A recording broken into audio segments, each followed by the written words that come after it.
right, what's up, everybody? It is Sunday, May 31st, and it is time to run through some charts and get ready for the upcoming week. The markets have been red hot, and you can see the Qs just have had no let up. We had a little bit of a consolidation here, and it quickly made new all-time highs.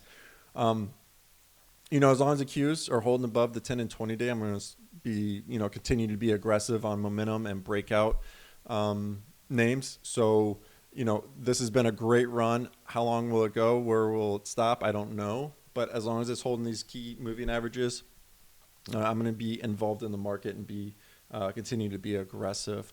I think the biggest story from last week was the software sector really has been a laggard for a lot of this year. And we're finally starting to see some life. We had Friday was a big expansion day, volume backing it up.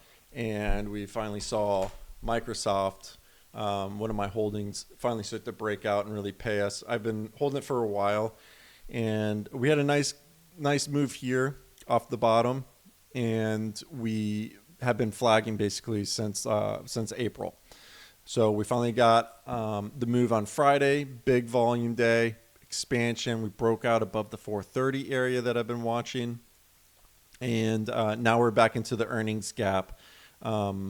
From 442.50, and I think this was like 478 area. So this looks really good. Microsoft was a big beneficiary of the rebalance on Friday. Had a huge gap up, in the last 10 minutes. Let me look at that real quick. So you can see the rebalance here, and it just took off. Right, we had a ton of volume following it. And it's held well in the after hours as well. So we'll see if this can help give it some more momentum this weekend or this week coming up, and see if we can, continue this march. If it wants to, it could close this gap or fill this gap very quickly. So that would be an ideal situation, is if we can get some more follow through and fill the gap up here into 478. If we start pushing, I would probably take some profit on the way, depending on how it trades. Like if it's fast and vertical, I'd definitely be taking profit into this gap fill. Otherwise, I'm going to be sitting in it and waiting to see what it wants to do. Because really, this is day one of the breakout after the first flag set up. So I want to give it time to really, give it the opportunity to make a bigger move and try and collect as much as I can on the swing. So this is Microsoft finally starting to act much better. We'll see what it does this upcoming week and see if we can get some nice follow through on this breakout day. All right, so that's Microsoft. What else we got? AFRM's one I've been in. This is a great move here. Had some nice momentum, and now we've have the first flag set up, similar to Microsoft. Had a few weeks of consolidation and sideways action, and now we finally started to break out. I think I bought some on this day and stopped, and then rebought it the next day as it started to break out again. And we've had some nice follow through. I took my first profit on Friday, right around 74. And so it's holding in fine. Would have liked to have seen a stronger breakout, but it hasn't done anything wrong. It's still holding above the 10-day. So I'll give it time to make a bigger move this coming week. I'd like to see it above 75, maybe more closer to the 77.50 area for next profit targets. And then after that, I'm just going to hold it and trail it against the 10-day and see if it wants to continue to trend higher. All right, so that was AFRM. The other one was really nice, was Team, TEAM. It was a first flag breakout, but it's a little different because it had a big gap up from earnings and has held and then has been consolidating for the last few weeks. I was buying it on this day when it broke out above the trend line, and then I think I added on this day when it broke the prior day's highs. I added into it. And then Friday, we got a nice gap higher with an expansion day, nice volume. I did take some profit into this move. And from there, I'm going to see what it wants to do over the coming weeks. I'll also be trailing the balance versus the 10-day moving average. See if we can get a bigger move here as well. Just let it play some catch up. So this was just a nice chart, nice little first flag setup that we're getting some follow through on Friday. So really nice there. So XBI, this was actually one I picked up on Friday. A decent looking chart. It's been trending well. Went sideways for a lot of the beginning of 2026 and had a nice push here, and now we're flagging again. I do think the biotech sector could benefit a lot from the AI. So I did like this setup, had a pretty clean trend line here, poked up above on Thursday. That's kind of caught my radar. And then on Friday, I was buying as it broke through that high day there, the Thursday's high day. So we'll see what it wants to do. I'd like to add to it. If it broke above this like 137.50 area, I would add to my position, and then we'll see if it wants to continue higher over the coming days and weeks. But I do like XBI. I think this is a decent area to get involved with it, and we'll see what it does from here. So that was XBI. Nice little setup. ENPH, I'm down to a trailer on this. This was a really strong move. We had a 3 or 4 day sequence here into a big pivot from the last earnings. Strong pullback to the 10-day that it immediately was rebought up and right into the pivot. And on this day, I was buying it as it was breaking out through it, like right around like 53.75-ish, call it. And it just hasn't looked back. And I've took profit into this move and am down to a trailer now, which I'm going to hold and trail versus the 10-day. And what I mean by that is if I'm going to hold the position until we get a close below the 10-day, because you can have runs. For instance, VSH, this is a really good example, right, of why you want to trail moving averages. Because I mean, if you're taking profit every time it's making new highs, you're going to run out of shares to sell and can miss a large portion of a move. So I always try to leave on a quarter or a third of a position and trail it versus a 10-day, because you never know when something like this is going to happen. So that's what I'm doing with ENPH right now. We'll see if this wants to stay strong and continue higher over the coming days and weeks as well. All right, so that's the stuff that I have right now that I'm currently involved in. Some new names for next week that I'm watching. USAR is on my radar.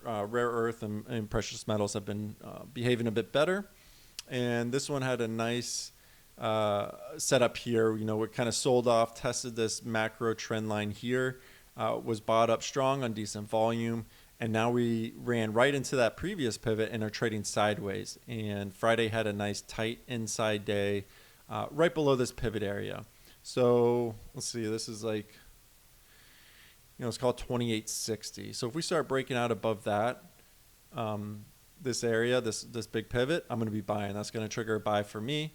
And then we'll set stops, back below the low of day on the breakout candle, and then see where it wants to go from there and see if this wants to take off. But I like this look. When it gets going, it can make big moves, as you've seen. So if this starts to break out, I want to be involved. All right, so USAR is a top watch for me next week. Another one I'm watching is RGTI. They're a part of the beneficiaries of the federal funding for quantum. And you can see this huge 3-day move here, or 2-day sequence. And now we've traded very tight and inside. So I want to see this breakout. Basically, if we start, the real breakout would be above these pivots up here around 2750. But I may buy a little bit before that in anticipation of the breakout, and then add as it's breaking out of those levels. But this is another name. When it gets going, it can really move. I don't know if you guys remember last year, this had a huge parabolic move, and I missed the long on it, but I did catch a decent short. So if this wants to get going again, this can really move. So I want to be involved on the long side if it does start to clear these pivots. All right, so RGTI, definitely one I'll be watching this week as well. LUMN is a decent look here. This is another name that can really start to move if it wants to go. Decent macro trend line here, and we're putting in higher lows and getting tight right below this breakout pivot. So I'll be looking right around 11, and then this high here, 1130 area. Those are areas I'd be looking to get involved on LUMN. So decent look. I would honestly prefer a couple more inside days, get a little bit tighter just under these pivots, and then create a bit of a better or a bigger base for it to break out of.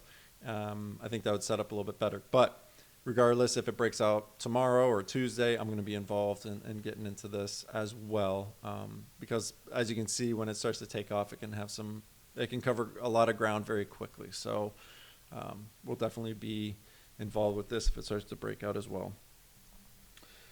All right, what else do we have? So I was showing you this VSH, obviously a huge trender, really good. Now it's gotten to the point where it's very extended, and this is something I'm going to be shopping for a short. Big reversal candle on Friday on volume, and we have some distance from the 10-day, and it's just been on an absolute tear. And we had some really big expansion coming into this third leg that's now way overbought. So this needs to, this looks really good for a reversal, and this is basically what I'll be doing is looking for a break of the prior day's lows. So Friday's lows, 50.84. I think that would be a good setup for a short to look to ride back to the moving averages. And then if it wants to go further, I'll definitely leave on a piece as well. So I know this market's been very tough to try and fade these moves. Things are making crazy moves higher and holding and then making more moves. But this one has just gotten to the point where we're multiple legs now, expansion on huge expansion days into this extension, volume starting to accelerate. I just think this is starting to look pretty good for a reversal. So I'll put some risk on if it sets up and give it a shot. If it doesn't work, then I'll step aside and wait to see if it sets up again. But this will be on my radar, VSH, for a reversal. And then the other last name that I've got that I'm interested in, NBIS, obviously a market leader in the right sector. And, that fund, I can't remember the guy's name. Maybe it's in the news. Let's see.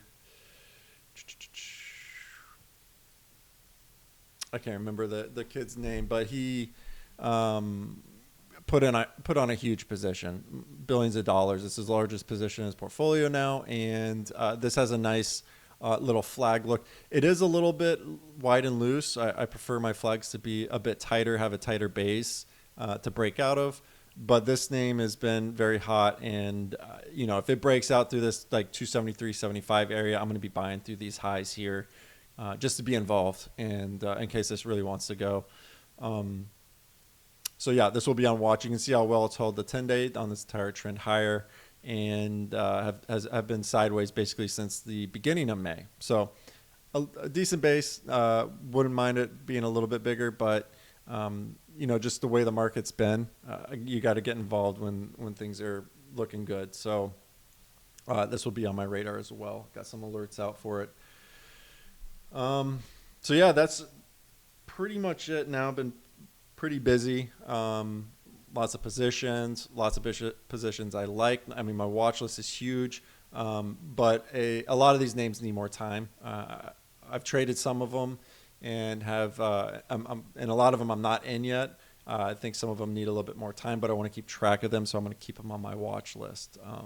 But the ones I mentioned, those ones are, actionable names. Those ones are ready to go and are going to be the ones on my focus coming into the week. All right, so that's what I got for you guys right now. We'll see where the market's at tomorrow morning and see if anything else pops up on the scanners that we can look to get involved with. All right, I hope you guys had a great weekend, and I will see you all tomorrow morning.